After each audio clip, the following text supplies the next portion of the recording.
let's see here. Turn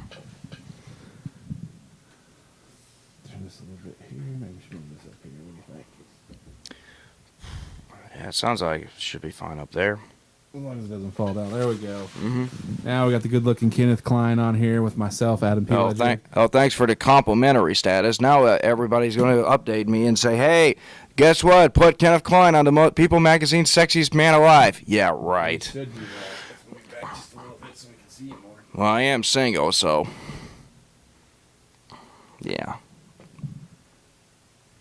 Live at its finest here on the campus of East Texas Baptist University. Welcome to Lunch with Ledyard, as we will start today with Cline's Corner. Today's February 8th, 2017. And hello, Mr. Tom Roy. Broadcasting on Facebook Live from my page today on Facebook. Switching up a little bit from Go ETBU Tigers.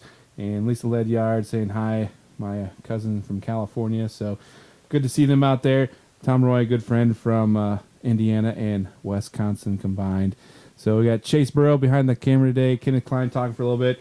We'll have baseball, softball, a little bit of basketball on here talking today here at ETBU with Lunch with Ledyard coming up today. We got Periscope going right there, Facebook Live right there, and we're on GoETBUTigers.com. Watch it on Boxcast on GoETBU Tigers. So Bob Cole, hello. I get a lot more interaction on my my Facebook page than on Go ETBU Tigers. That's good to see. Turn a little bit more. There we go. Oh, now we keep Kenneth out. Make up your mind. All right, so we'll start off with Kenneth Cline here, KROCK's Corner. How you doing today, Kenneth? Oh, I'm doing pretty well. I don't know what's more shocking, the fact that somebody scored 92 points in a game or the fact that, I got a new dog. I don't know why or how, but it's a pretty big deal. Who scored 92 points? Some guy named LaMelo Bell. You probably remember him if you saw the highlight video of the guy pointing to in midcourt saying, hey, I'm going to shoot from right here, and he fired a shot and he made it. Yeah, that's the same guy. 92 points. An impressive feat. Yeah, sure it is. Tom Roy asked how the baseball team is. They're 2-1 over the weekend. We'll talk to Coach Jared Hood later on the show, but they went 2-1 in Shriner. U of Ozarks joined us here on Periscope, so hello and welcome, Josh Peppis from the University of the Ozarks. Baseball was 2-1 over the weekend. And Kenneth, we can talk about that. We'll start with baseball up front. What do you think? 2-1 over the weekend.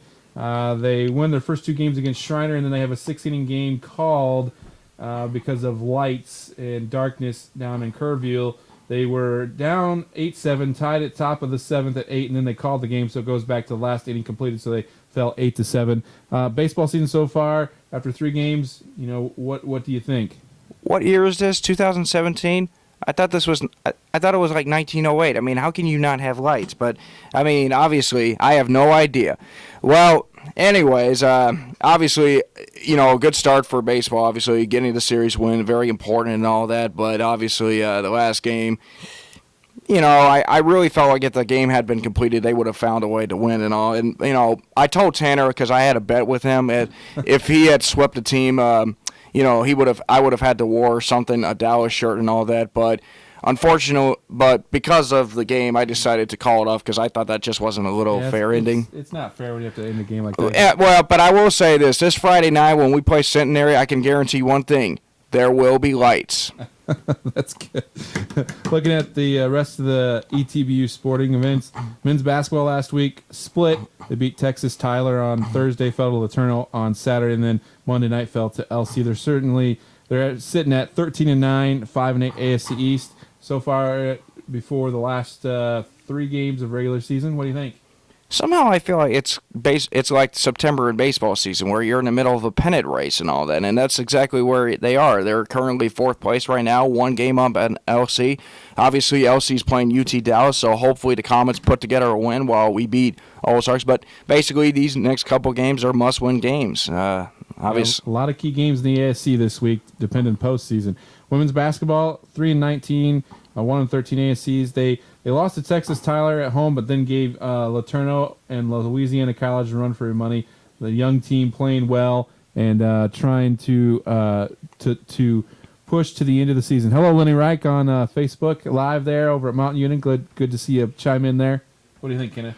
I tell you what, well, Lenny Wright, good to see him as always. First off, but as far as the women's basketball team, they're definitely competing. I mean, you can see the progress. They definitely gave Laterno a great battle after falling to them at their place last time in an LC. You know, they had a very strong first half.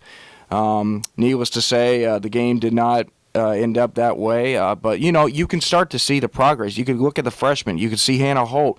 She played, you know, she scored 17 points in LC, and she wasn't really feeling well. She was like so nauseated and all that. But, you know, she definitely played. Wasn't Michael Jordan-esque, but it was there. Amanda Wilson played great.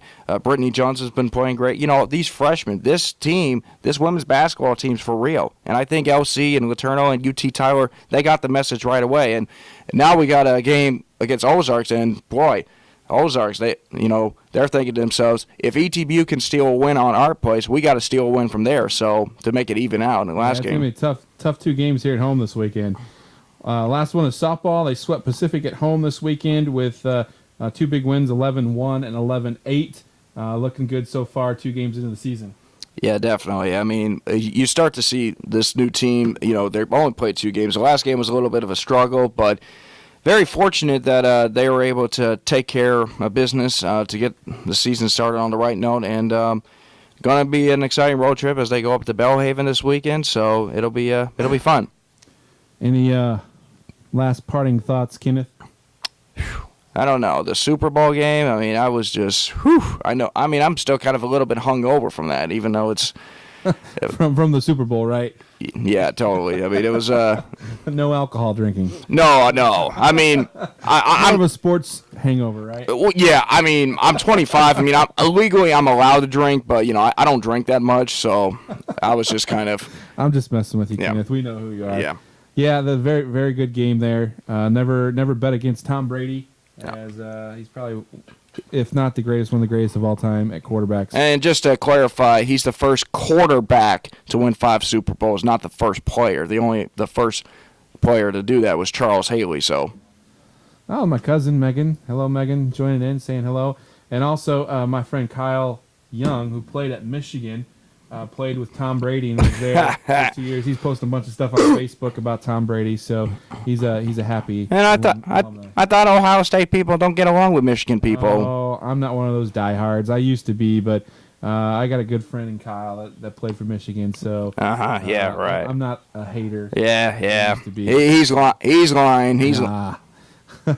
So, Kenneth, thanks for joining us today, and we're going to bring in Coach Edsel Hamilton next.